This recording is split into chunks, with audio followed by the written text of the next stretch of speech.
Hello, family. It's me, Dr. Leah. If you're wondering why I have or am doing a video and it's somewhat dark, it's because the last live upload that I did it unintentionally in the darkness. And with that unintention, I thought, this is a good idea because I am not trying to convey me, I'm trying to convey the message. And as you can see by the title, this is about my fasting progress or fasting progression. And I've done it before, so one might think that it wouldn't be any different than the other and I would know what to expect. But it's just like a woman having a baby. Every birth is different. And this is the most tantamount thing to a birth that I could possibly think of. It's just every experience is different because our cells are constantly dying and rebuilding themselves and not recycling, but literally rebuilding. And with that rebuilding, you're literally a whole new person with a memory. That's all that it is. However, that's going to be how I think I'm going to do a few more of these videos, at least while I'm fasting, at least.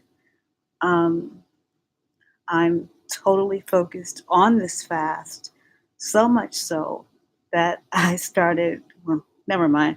It's just like I have a really good memory. I'm just known for having a really, really good memory. And I have the ability to unilaterally focus, and I've focused completely on this fast, so much so that I have not been going to work. So, because it's easier, there's certain things that your shell, which I have often referred to as your, physical graveyard, your soul lives in your body, which is not alive, as a graveyard. So that's where we live, until we transcend. But that's neither here nor there. That's a whole other topic altogether. The progression of my fast. Okay.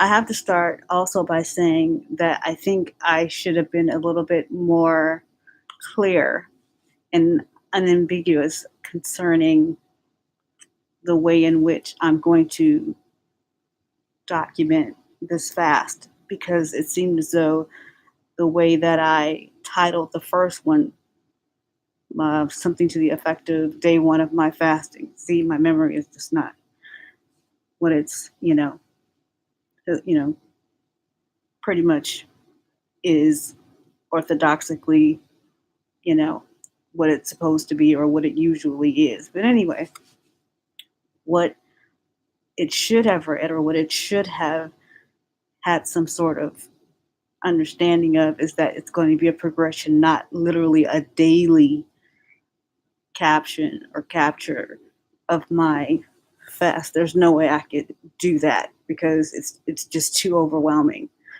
But there are certain things that you have to do when you're on a fast that transcend spirituality because when you start, you're not there yet, and you still have to consider your body. And in that consideration, there are certain things that you cannot do to your body without it reacting to it in a non proactive, meaning way. So, one of those things is you have to do as less as possible. If you can, it would be more opportune not to work.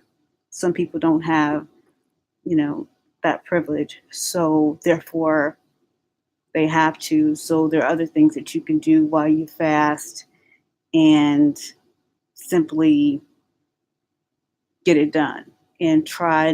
One of those things are trying not to carry anything too heavy, not to do exactly what you did when you work a regular work day. Assuming that you have an arduous job, particularly if you have a job that entails manual labor. I just cannot see how, let's say, a person who does construction could execute something like this while fasting. But, you know, everybody has their own threshold. Nevertheless, um, getting to my progressive state of the fast, one thing that should be uh, obvious right here is that when I do videos, I at least try and do something, put on a little makeup or do a little this or a little bit. Okay, here we are. And when you get to this stage of it, you tend not to not you don't not care, but you realize that it's not that important. So you just get to the point of what it is that you're trying to do. Because generally, I would never do a video looking like this. But anyway, this is Raw Dr. Leia.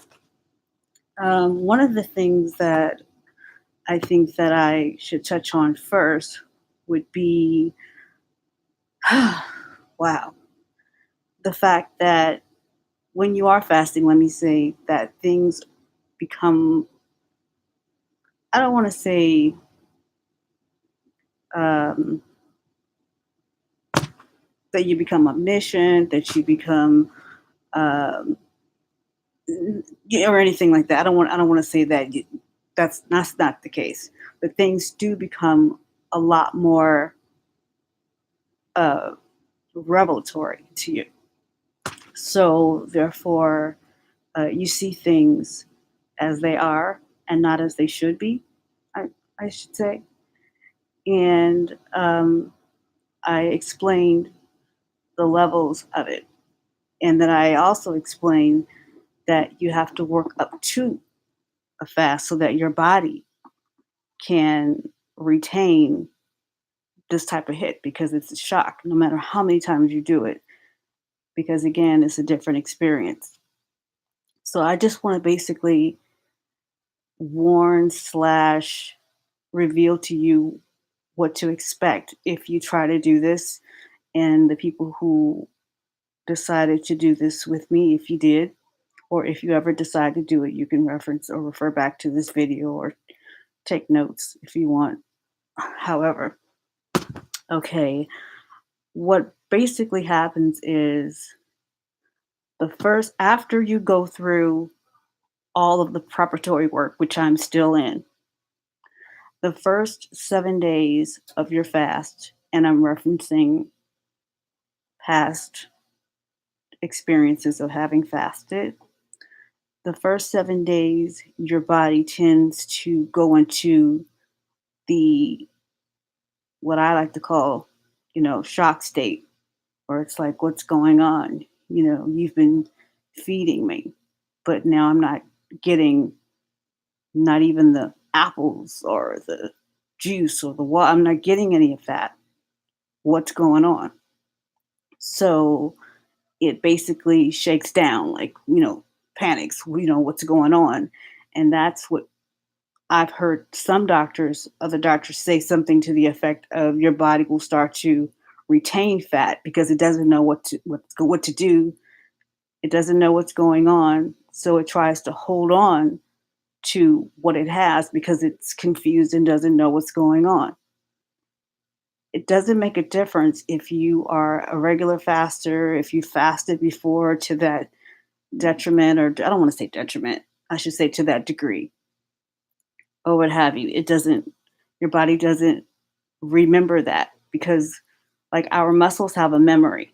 Like if someone's working out and they, get out of shape and then they start working out again, or they get pregnant, and their body will more easily go back to the state in which it was before a woman got pregnant because it remembers, it recalls where exactly it was, because you're pregnant for actually not 9 months, but 10 months. And it's like, okay, it's going to cater to your lifetime versus those 10 months. And then it doesn't have anything foreign in its body anymore. But yet again, I don't want to you know, I digress. So after the first 7 day preparatory, no, I'm sorry, after the preparatory aspect of it, and you're actually going into actually not intaking any solid foods or food period. You're not taking any food whatsoever. Okay. After that 7 day period has elapsed and it's out of shock, your body is a chameleon. It starts to adapt to what's going on. So after it realizes that, or it believes that you're not going to eat, it doesn't know if it's forever or if you're starving, you don't have any money, or if you're fasting. Your body doesn't know. All it knows is, I'm not getting any food. Okay, so after that 7 days, you go into the second series of 7 days. And the reason why I'm going in series of seven is because seven is a number of completion. It's a number of completion in the Bible, it's a number of completion in science. It's just a number of completion. Statistics show that the number seven is the most favorite, or number that most people feel is their quote unquote lucky number. So uh, I'm not trying to go through this really fast, but I am weak. I am weak. Uh, some things have changed. Like I said, every fast is different because if you recall, let me 1 second grab this. If you recall, I explained to you that it's easier for me to basically do the drink water and be okay with it with something pretty. And I showed you all, you know, this. Okay, trying to cover up this tumbler, my sippy cup, and that I was going to pour the water in it, and it was going to help me, you know, feel, you know, that brain thing. Child, let me tell y'all something. This right here, this has transcended into this. So I don't even pour it in there anymore. I just want to get to the water as soon as possible. Not just to say that I have something in my mouth, but because I need it. I need it. So it's not even about, I guess because the first 7 days, the shock has taken my brain to a different place.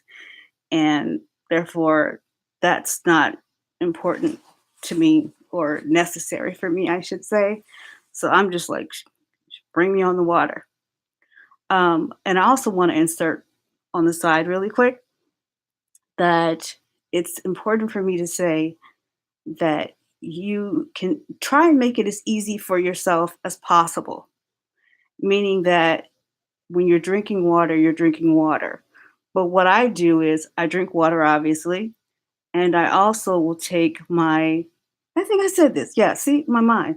You just drink, just indulge in different forms of water, like, slip it in the blender or the Ninja, whatever you may have, and make,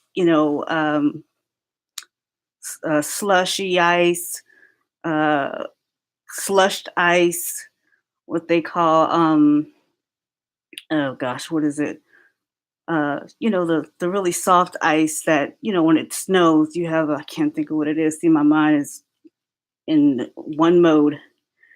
Uh, just different forms of, water to make it, interesting, or whatever. The only downside to that is right now it's winter, and because it's winter, it's colder, and I don't have the leeway to really, you know, get into the ice thing, in different forms. So and anyway, I also add this: whether you're fasting, whether you're an athlete, or you're just Jane or John Jones, you always drink water at room temperature, but I have to say that if you're a person who just wants something in their mouth, if you just, feel like it's habitual, like it's a habit versus, anything else and you want, because some people actually have food for a pastime. So I'm saying that to say that if you need to change it up or switch it up, you can do that. But in terms of keeping your body going, room temperature water is mandatory. Okay. And again, remember the spring water is the thing for me because for whatever reason, the other water just didn't, you know, go with the prescription of my particular body. I just cannot drink that type of water. Any other type of water other than spring water. I just can't do it. Okay. So after again, the preparatory aspect of it is gone, and you go into uh, the first 7 days, which would be the shock period. The second 7 day series would be considered a time where the bilides in your stomach start to go dormant. They lie dormant. They go to sleep. You know, and we like to well, black folks usually say, or I don't know, maybe people, period. I shouldn't, categorize it. Your stomach starts to shrink and it takes less to get you full. It's just like, it just does. I don't know what that is, but actually I do. The universe is so profound that when you don't have access to food, your body doesn't know whether or not your universe doesn't know whether or not you don't have money for food or you just simply are fasting. It doesn't know. So it says, okay, let me get to a position where I, cater to or uh, conform to your body's your universe, which is your body, conforms to the situation, which is a survival mechanism. So your stomach will shrink so that you, one, don't suffer, and two, can survive. So your stomach will shrink and you'll get full faster. And believe me, water will make you feel like you've had a full course meal. Now, 9 times out of 10, it won't make you feel sated, particularly if you're craving a certain thing, but it will fill you up. It's kind of like the old people used to say about their parents. Well, we may not have had what we wanted to eat, but we had something. And if you're hungry enough, you'll eat anything kind of deal, so you feel full, but you're not sated. You know, that's what cravings are all about. And the reason why you have cravings is because whatever it is that you are craving, that's the universe's way of telling you that you're deficient in that area. If you start to crave sugar, even, I shouldn't say sugar, if you start to crave something sweet, that means that you're actually deficient energy and then you need to get it. If you start to crave like spinach or something like that, that means that you're actually deficient iron or something that contains iron. You'll start to crave whatever it is that your body needs. And people don't know. Most people don't know, why am I craving this? Why am I thinking about, your body literally needs that thing. That's what cravings come from. So that's how the second series of the 7 days will work with, or in terms of your fasting after the progressive aspect of it. Okay. Also, there was another thing I wanted to touch on. Uh, Let me see. Oh, also in that second series of 7 days, your body will start to eat away at all the toxicity in your body. It'll take anything that's in your body that's toxic, it will eliminate it because you're obviously losing weight.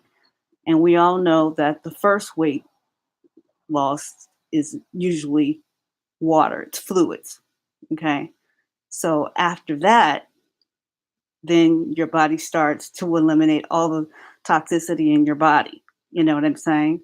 So when you start to lose the weight, you're not losing quote unquote good weight. You're losing bad weight, so to speak.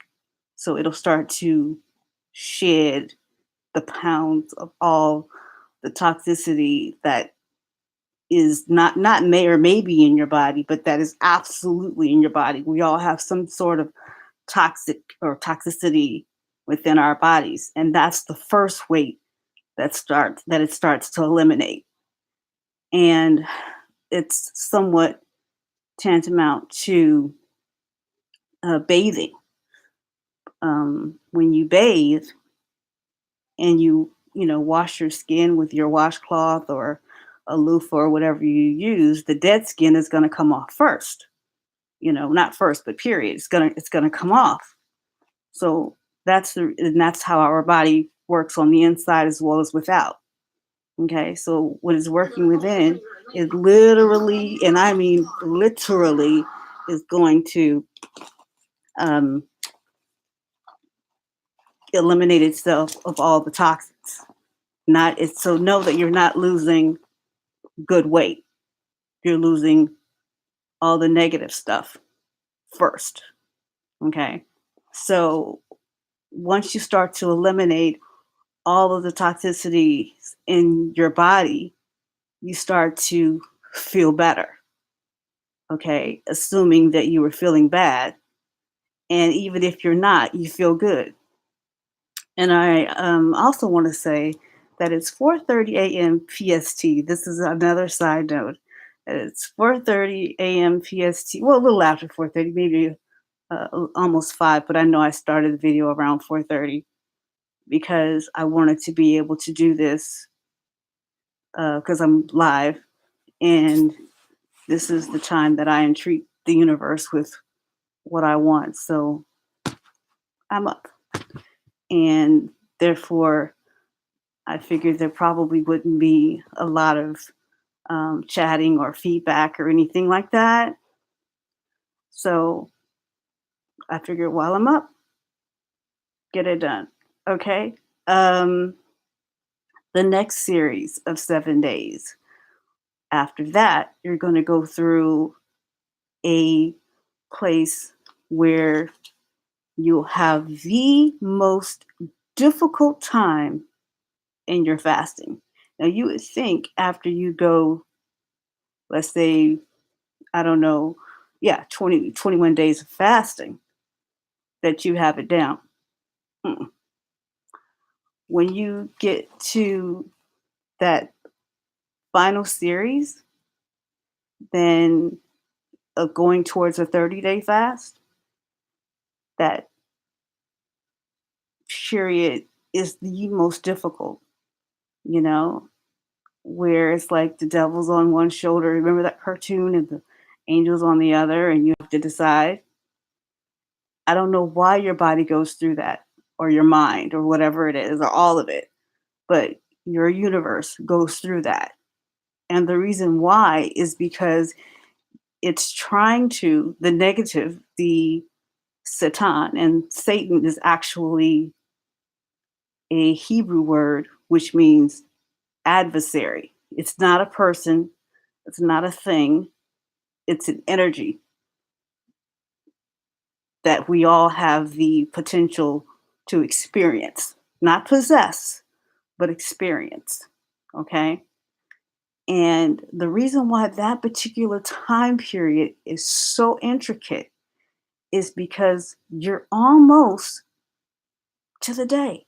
You're almost to the 30-day mark of the fast.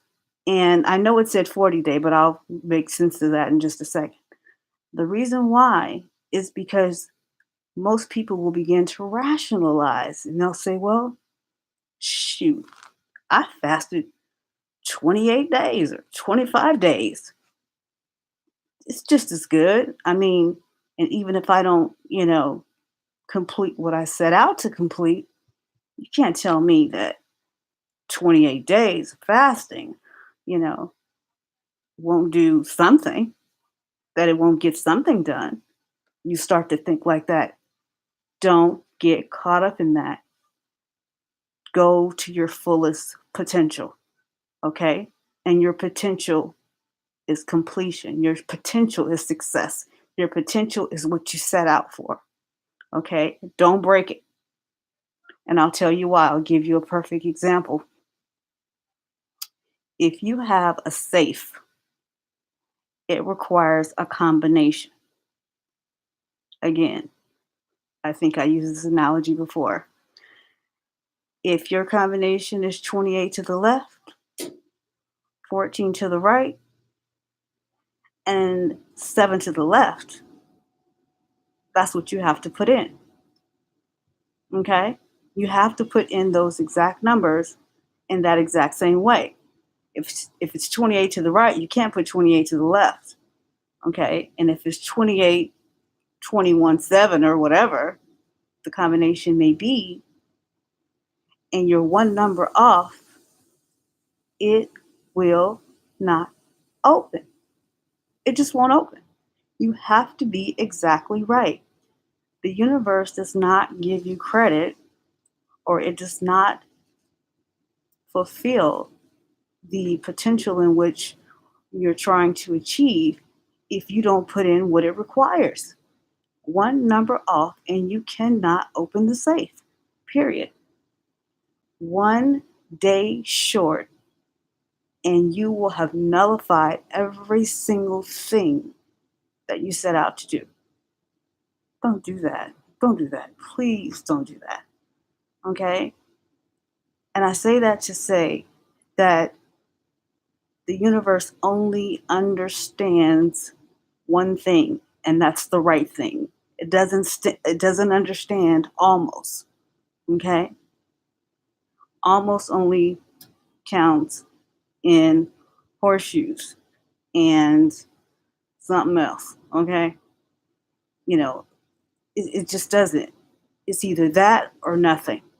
So don't do that to yourself. If you get that far, come on, y'all, thug it out. Just thug it out and get to those days. Max it out, okay?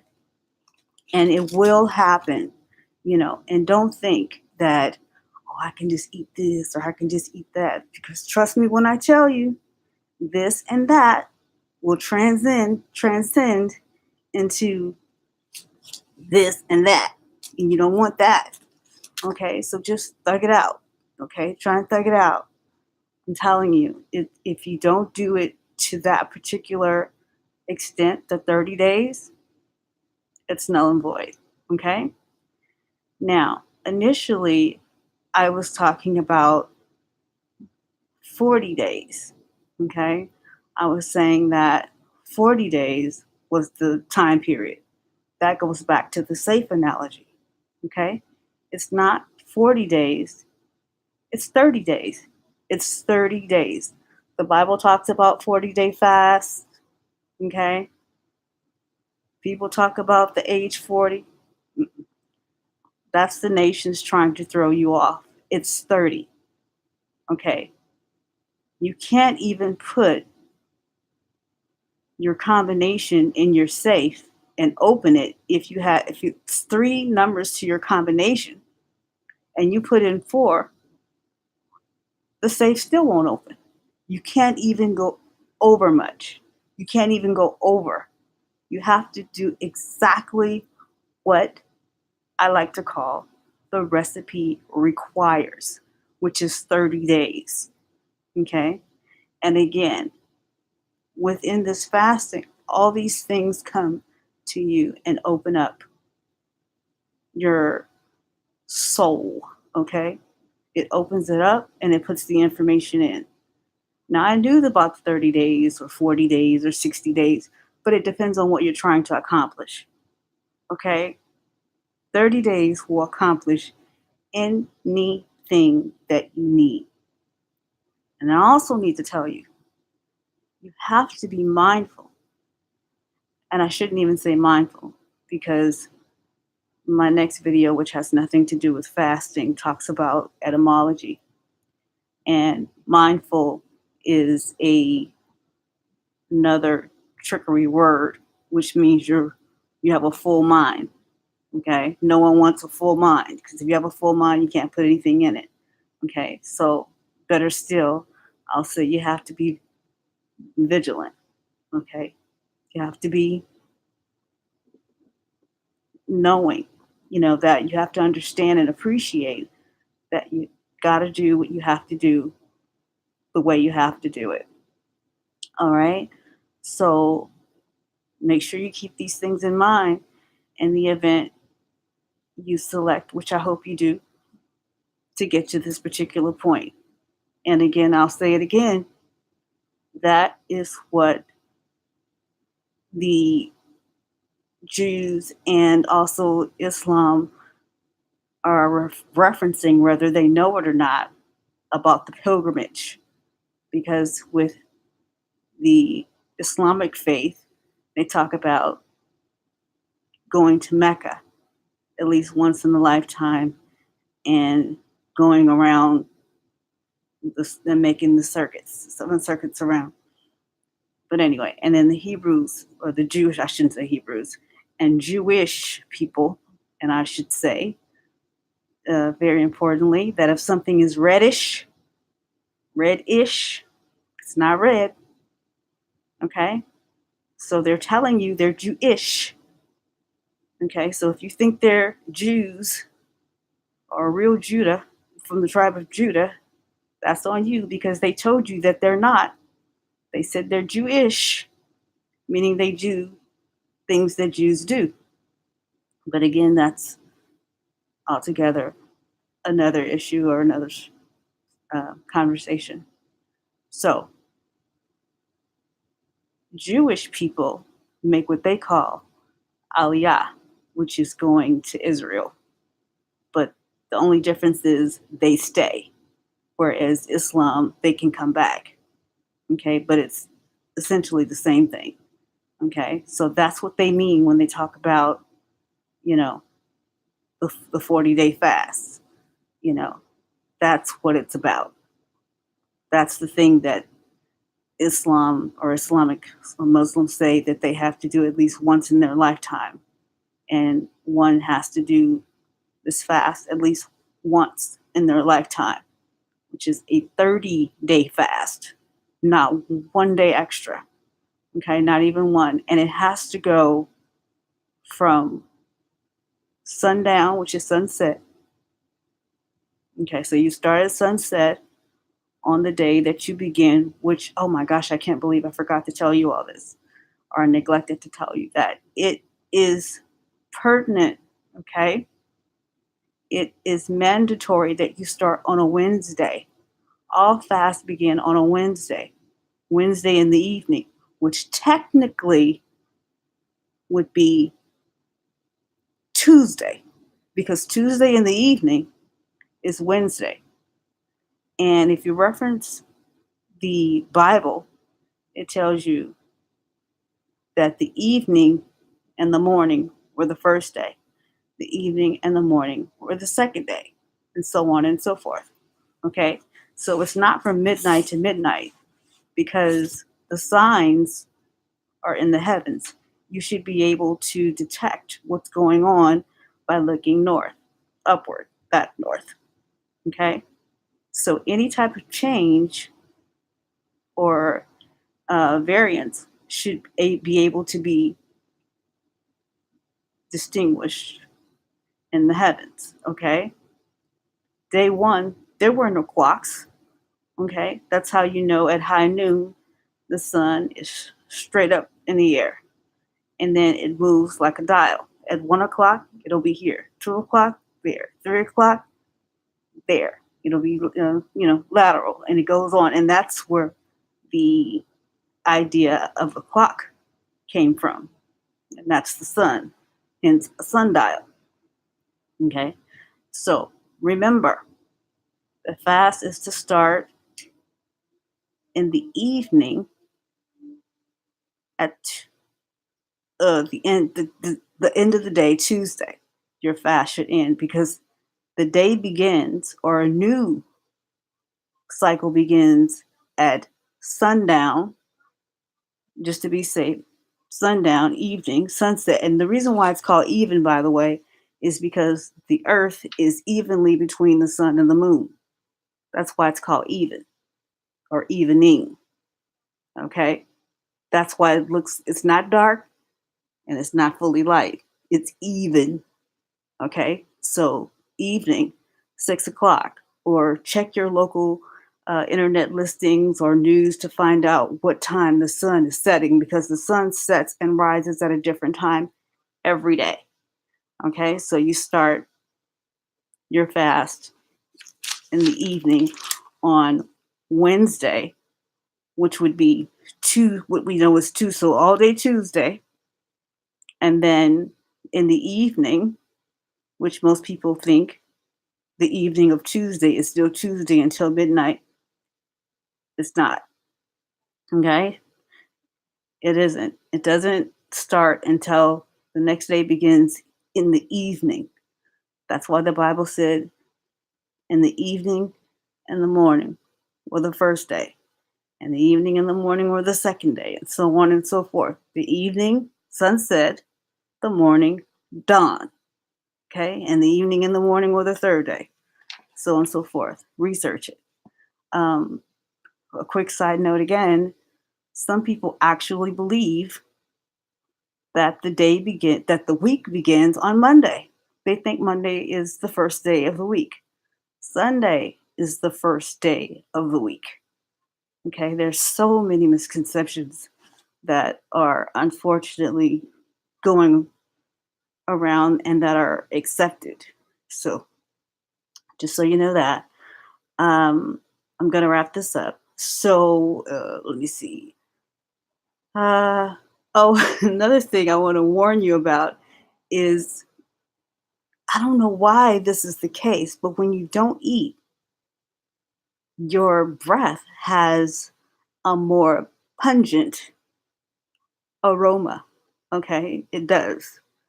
And then you're going to think, oh my, should I eat a mint? Should I take a mint?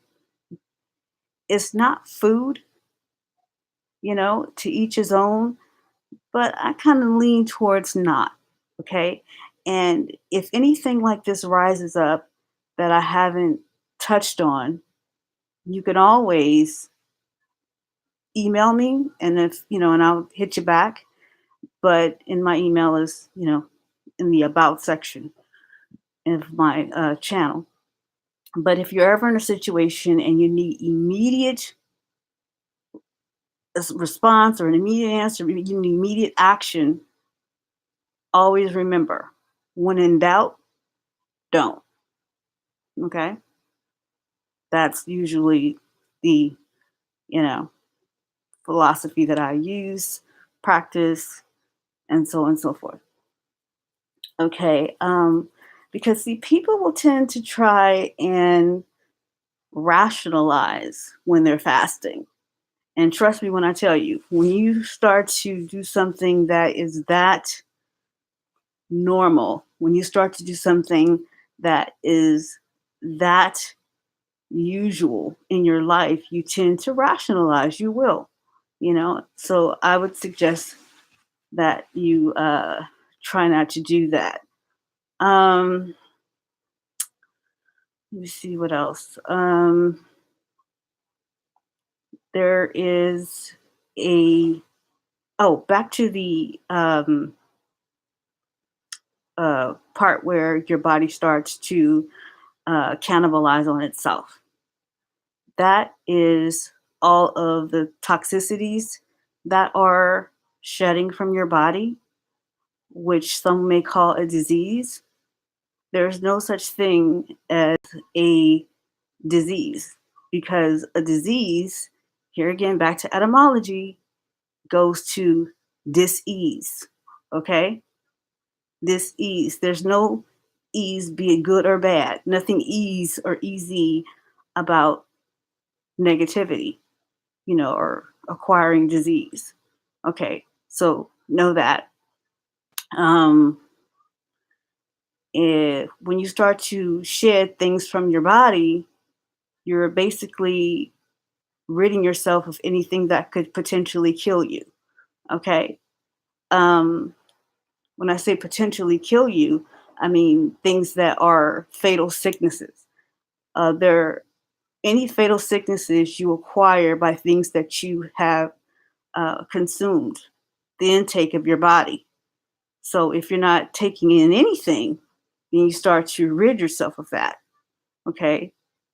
Otherwise, you would die instantly if that were the case from a disease or disease. Okay. I say that to say the only thing that can immediately kill you that you can't turn around from would be somebody like shooting you or stabbing you or something to that effect. You know what I'm saying? So I say that to say, know that God is not a sadist, the universe is not sadistic. So when you have these types of things that go awry with your body, it's your body telling you, you're like your car, your oil light comes on, I need some oil. You know what I'm saying? Put some oil in it, you're good. So your body's saying, hey, something's going wrong with me, fix me, and I'll be back, as good as new. You can't ignore it. You know what I'm saying? But where we are right now in life, unfortunately, the way the AMA, the American Medical Association, medicine period, have done us, they make us think that we need treatment.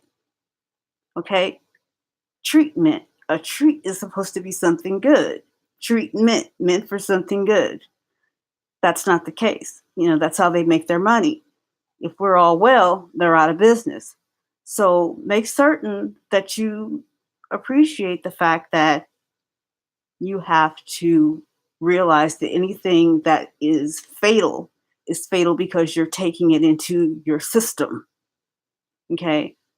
You're taking it into your body and it can be turned around. It's just, what do I do? Which we'll also get to.